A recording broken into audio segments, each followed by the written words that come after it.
Welcome to a Foxy Tech Tips tutorial on getting PS4 notifications when your friends go online.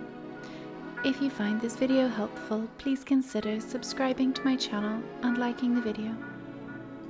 I'll also show you how to turn friend online notifications off. From the dashboard of PS4, go up to the control panel and swipe to the right until you get to Settings and open them. In Settings, select Notifications near the bottom. Now select Notifications when friends go online.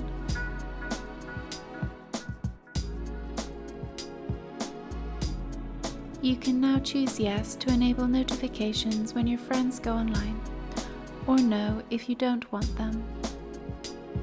And that draws an end to this tutorial.